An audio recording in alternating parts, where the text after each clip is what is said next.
is Tuesday, April 13th, 2021, and you are tuned into Dirt Tracker Daily. I'm Justin Fiedler. Today on the show, we dive into Tanner Thorson's Port City weekend and talk about his title chances up against guys like Buddy Kofoid and Chris Windom. So let's jump in.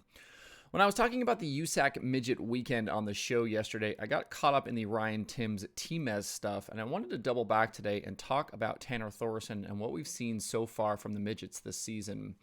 This past weekend at Port City was the first for Thorson in his new Reinbold-Underwood motorsports ride after starting the season with Dave Mack Motorsports.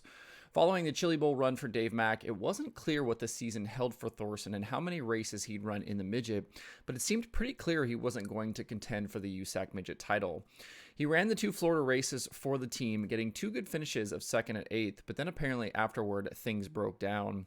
On April 1st, just 1 week after announcing his full-time USAC sprint car campaign with Reinbold-Underwood, Thorson announced plans to also run for the team to contest the full USAC Midget schedule. If he was going to switch teams, it makes sense to run for both championships out of one organization. And just 10 days later, the move paid off with Thorson standing in victory lane at Port City on Sunday for his first Midget win of 2021 and Reinbold-Underwood's first ever Midget win. According to Richie Murray, it was Thorson's 21st career victory, which moved him past AJ Foyt for 29th all-time. That's a hell of a name to pass on a list like that. In his post-race comments, Thorson talked about wanting to have some skin in the game, so he approached Andy Reinbold with an offer. Thorson would own the car and the engine, and he would partner with the team for support. Reinbold accepted. So now Thorson will chase both the USAC Sprint Car and Midget Championships for the team, and he's off to a good start, sitting 6th in the Sprint Car points and 3rd in the Midget points. What's scary about the Midget is Thorson doesn't think the car is quite where he wants it. As good as he was on Sunday, leading 18 laps and taking the win, he thinks there's room to improve. Looking at the Midget standings through the first 4 races, Buddy Kofoid currently leads Thomas Meseraull with Tanner Thorson in 3rd, Justin Grant 4th, and 2020 champion Chris Windom in 5th.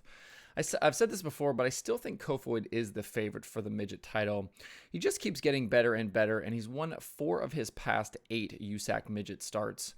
On Saturday at Port City, he drove up from 16th to win, and that was incredibly impressive to watch.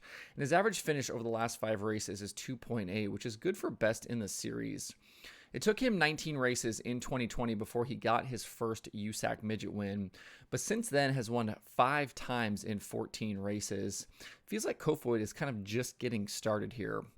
But when you look down the order of who could really challenge him, Thorson has to be at the top of that list. Thorson finished 3rd in the standings last season, and towards the end, it almost felt like he was an afterthought with Windom and Courtney battling so close all the way to the finish. But if you look at the stats, Thorson was at the top of nearly every major category in 2020.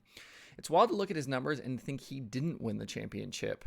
He had the most wins with 7, most top 5s at 20, most top 10s at 24, and the best average finish of the series regulars at 4.56. He was also 2nd in laps led. He had 159 to Courtney's 178. He had the highest feature plus minus at plus 83 and led all series regulars in average qualifying position to go along with his 5 quick times. But in the end, he missed out on the title by 28 points. And what might be even crazier is he did all that last year driving for 2 different teams. He ran for much of the season with Hayward Motorsports before switching over to run for Tom Malloy in September. 4 of his wins were with Hayward and 3 with Malloy. You've got to think that having a season like he did last year and still missing out on the championship is in the back of his mind.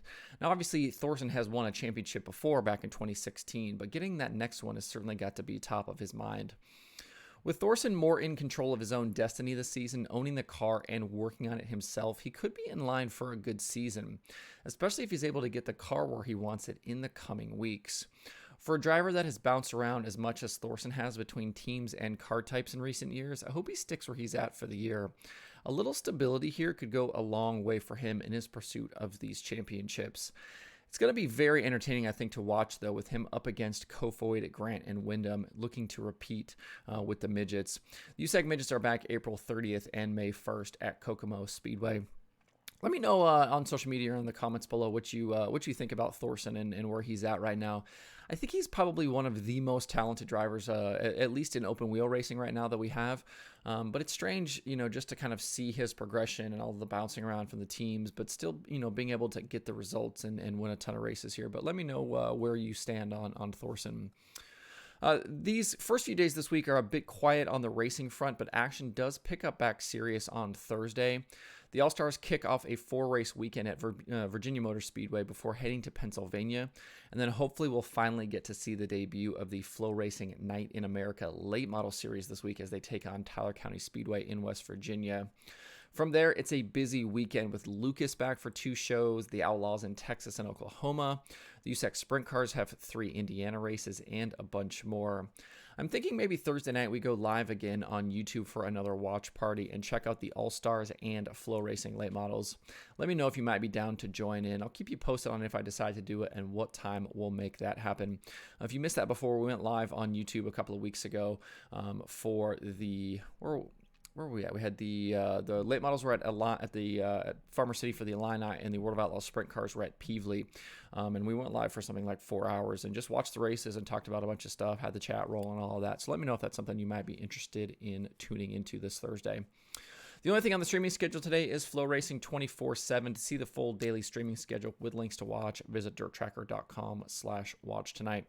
And that'll be a busy place here, again, as the week rolls along with so much stuff going on. It'll be a good place to check up and see all of the racing that's going on. That's it for the show today. Hope everybody has a good Tuesday. If you have thoughts about the topics on today's show, please leave them in the comments below or tweet at me. You can find Dirt Tracker Daily where you get podcasts plus YouTube and Facebook. If you like what I'm doing, please subscribe and leave a review. That helps out the show.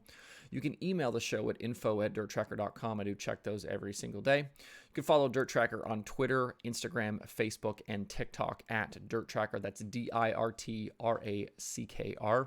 You can check out the website for all kinds of cool dirt racing stuff by visiting dirttracker.com.